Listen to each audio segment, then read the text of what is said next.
Praise the lord. మన ప్రభువును మన రక్షకుడైన యేసుక్రీస్తు వారి ఉన్నతమైన శక్తి కలిగిన నామంలో మీ అందరికీ మా హృదయపూర్వక వందనములు. ఈ రోజు దేవుని వాక్యము, బుద్ధిహీనుడు వినగా మాటలాడుకుము, అటివాడు నీ మాటల్లోని జ్ఞానమును తృణీకరించును.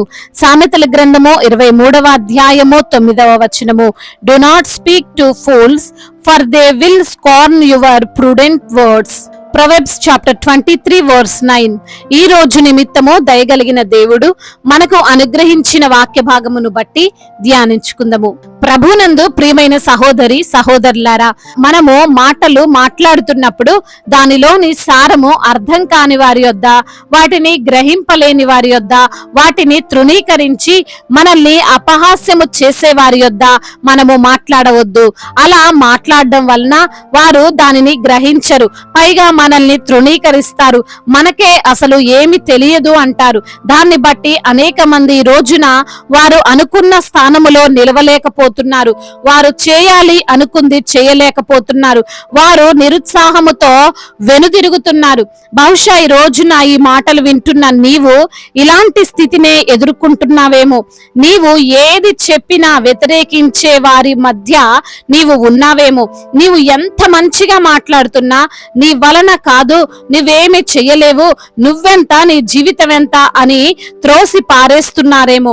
నీవు దేవుడు నన్ను స్వస్థపరచగలడు అంటుంటే వారు అలా ఎలా స్వస్థత వస్తుంది అంటారు. నీవు నా కుటుంబం మారుతుంది, నా బిడ్డలు మారుతారు, నాకు మంచి రోజులు వస్తాయి అని అంటుంటే అదంతా జరగదు అని కొట్టి పారేస్తుంటారు. నీవు కోరుకున్న జాబును దేవుని యొక్క సహాయం వలన ఎలాగైనా సాధిస్తాను అని అంటుంటే అది అయ్యే పని కాదులే అని మాట్లాడతారు.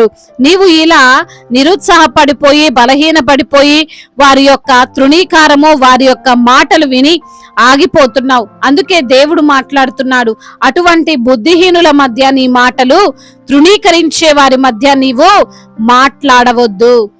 నీవు వారు వింటుండగా నీకు సంబంధించిన భవిష్యత్ ప్రణాళికలు నీవు పంచుకోవద్దు. వారికి తెలిసి నీవు ఏ పని చేయవద్దు, ఎందుకంటే వారు నీకు ఆటంకంగా మారుతారు. మన మధ్యలో కొంతమంది ఉంటారు చూడండి, ఎప్పుడు ఏది చెప్పినా వ్యతిరేకమే, ఏమి మాట్లాడినా సరే సర్లే అన్నట్లుగా మొహం పెడతారు గాని ఎప్పుడు ప్రోత్సహించరు. అవును, నువ్వు చెప్పేది నిజమే కదా, కొంచెం కష్టమైన పర్వాలేదు, నీవు చేయగలవు, నీవు సాధించగలవు, నీ దేవుడు నీకు సహాయం చేస్తాడు అని అస్సలు అనరు. బహుశా వారికి నీవు ఎదగడం నచ్చకనో, నీవు ఆరోగ్యం పొందుకోవడం ఇష్టం లేకనో, నీ కుటుంబం బాగుపడడం వారు చూడలేకనో నీ మాటలను వారు తృణీకరిస్తూ ఉంటారు. వారితో నీవు జాగ్రత్తగా ఉండు. ఈ యొక్క వాక్య భాగములో బుద్ధిహీనుడు అంటే కేవలం జ్ఞానము లేని వారు మాత్రమే కాదు, ఎవరైతే జ్ఞానాన్ని తృణీకరిస్తారో వారు కూడా బుద్ధిహీనులు.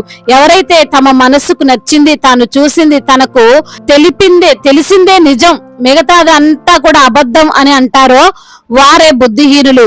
ఎవరైతే అది తప్పు అయినా, వారు మాట్లాడేది కరెక్ట్ కాదు అని తెలిసినా సరే నా వాదనే గెలవాలి, నేనే మంచి అనిపించుకోవాలని అనుకుంటారో వారే బుద్ధిహీనులు.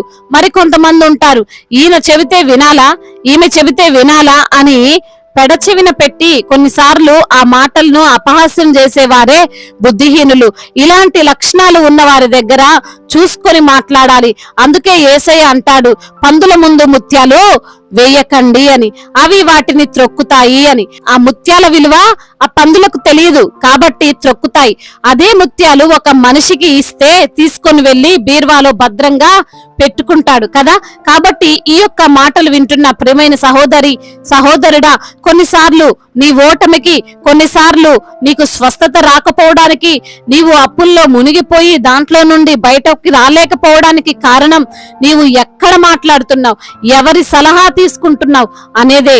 నిన్ను తృణీకరించే వారి దగ్గర నీవు ఉంటే, వారితో మాట్లాడితే అస్సలు నీ మీద నీకే అసహ్యం కలిగేలా చేస్తారు. ఇంకేముందులే నాకు ఈ జీవితం అనేలా నిన్ను మారుస్తారు. దేవుని యొక్క సన్నిధిలో నీవు మాట్లాడు, దేవుని ప్రజల దగ్గర నీవు మాట్లాడు, నిన్ను ప్రోత్సహించే వారి దగ్గర, నిన్ను సపోర్ట్ చేసే వారి దగ్గర నీవు మాట్లాడు. తప్పకుండా నీవు అనుకుంది నీవు దేవుని యొక్క సహాయము ద్వారా చేయగలుగుతావు. దేవుడు ఈ మాటలను దీవించి మన హృదయములో ఫలింపచేయునుగాక. వాక్య భాగమును బట్టి ప్రార్థించుకుందాము. ప్రతి ఒక్కరు కూడా ప్రార్థనలో ఏకీభవించగలరు. ప్రార్థన. మహాశక్తి సంపన్నుడా, మహోన్నతుడా, మీకు వందనాలయ్య, స్తోత్రాలు ప్రభ. వాక్యం ద్వారా మీరు మాతో మాట్లాడారు, మమ్మల్ని ఎంతగానో బలపరిచారు, ఆదరించారు, ధైర్యపరిచారయ్యా. అందును బట్టి మీకు స్తోత్రాలు చెల్లిస్తున్నాం. ఎందరైతే బిడ్డలు ఈ రోజున వాక్యమును విని ప్రార్థనలో ఏకీభవిస్తున్నారో ప్రతి బిడ్డను మీరు పేరు పేరున దీవించండి ప్రభ, ఆశీర్వదించండి, బలపరచండి. మీ కృప కనికర హస్తము, మీ దయగల హస్తము ప్రతి బిడ్డకు తోడుగా ఉంచండి తండ్రి. అవును తండ్రి, సామెతల గ్రంథము 23వ అధ్యాయం 9వ వచనం, బుద్ధిహీనుడు వినగా మాట్లాడకము, అటివాడు నీ యొక్క మాటలోని జ్ఞానమును తృణీకరించు అనే లేఖనము ద్వారా సూటిగా మాతో మాట్లాడారు.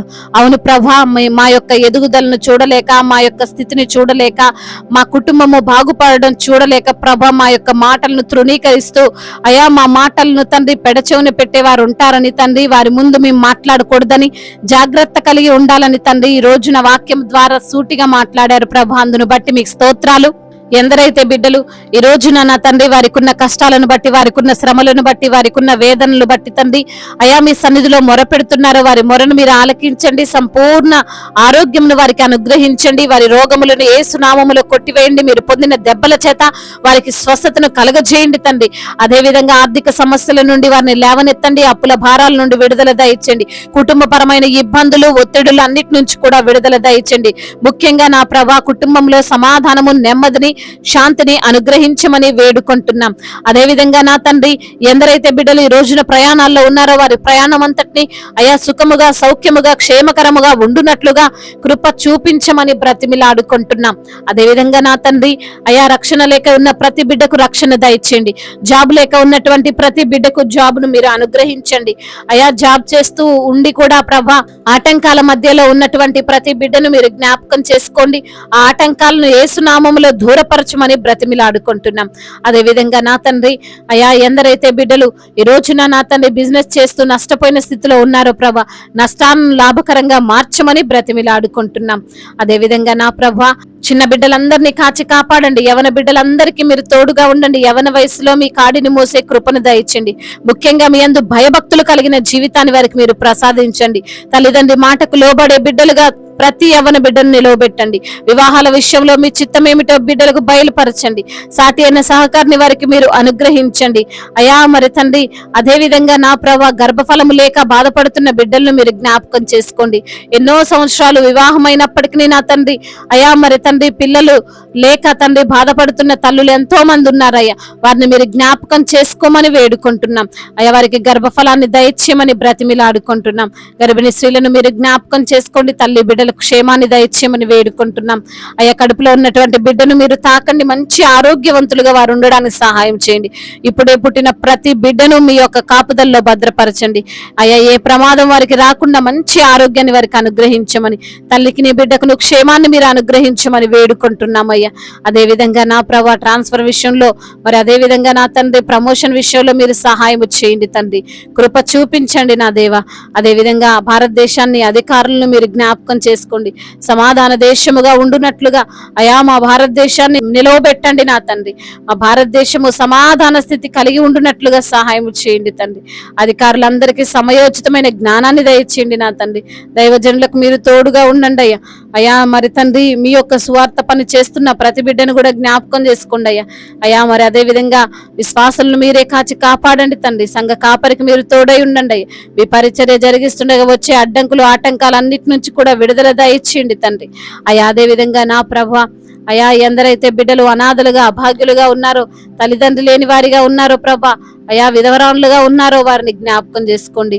విధవరాల పక్షముగా వాద్యమాడే దేవుడు, తల్లిదండ్రులను తండ్రి ఆదరించి వాడవు నీవే ప్రభా. అయా ప్రతి ఒక్క బిడ్డకు మీరు తోడై ఉండమని వేడుకుంటున్నామయ్యా. కోర్టు సమస్యలతో నలిగిపోతున్న బిడ్డలు ఎందరో ఉన్నారు ప్రభా, వారికి మీరే న్యాయమును తీర్చండి ప్రభా. అదే విధంగా నా ప్రభా అయా భూతగత సమస్యలన్నిటి నుంచి కూడా విడుదలను అనుగ్రహించమని వేడుకుంటున్నాం. ఇతర దేశాల్లో ఉంటున్న వేడుకుంటున్న ప్రతి బిడ్డకు మీరు తోడై ఉండండి. సమయోచితమైనటువంటి జ్ఞానమును ఆ బిడ్డలకు మీరు అనుగ్రహించమని వేడుకుంటున్నాము తండ్రి. అదేవిధంగా నా తండ్రి, ఇంకా చెప్పుకోలేనటువంటి బాధతో విరిగి నలిగిన హృదయముతో మీ సన్నిధిలో మొరపెడుతున్న ప్రతి బిడ్డ మొరను మీరు ఆలకించి వారికి సమాధానమును అనుగ్రహించమని బ్రతిమిలాడుకుంటూ మానాథుడు, సర్వశక్తిమంతుడు, సజీవుడు, బలవంతుడైన యేసుక్రీస్తు వారి శక్తి కలిగిన బలమైన నామములో ఈ ప్రార్థనను అడిగి వేడుకొని పొందుకొని ఉన్నాము మా ప్రియ పరలోకపు తండ్రి. ఆమేన్. ఈ రోజు పెళ్లి రోజు మరియు పుట్టినరోజు జరుపుకున్న వారందరినీ దేవుడు దీవించి సకల మేలులతో, సకల ఆశీర్వాదములతో, కృపాక్షేమములతో, శాంతి సమాధానముతో దేవుడు మిమ్మల్ని నింపునుగాక. మీ యొక్క ప్రార్థన అవసరతలను మాకు తెలియజేయగలరు. మీ కొరకు మేము తప్పక ప్రార్థిస్తాము. మొదటిసారిగా మన యొక్క ఆదరణ వాక్యం చూస్తున్నట్లయితే తప్పకుండా సబ్స్క్రైబ్ చేసుకోగలరు. ఈ వాక్యం మీకు ఆశీర్వాదకరంగా ఉండినట్లయితే అనేకులకు కూడా ఈ వాక్యాన్ని పంపి మీరు కూడా దేవుని యొక్క రాజ్య సువార్తలో పాలిభాగస్తులు కావాలని దేవుని పేరట మనవి చేసుకుంటున్నాను. May God bless you all. దేవుడు మిమ్మల్ని దీవించి బలపరిచి స్థిరపరచునుగాక.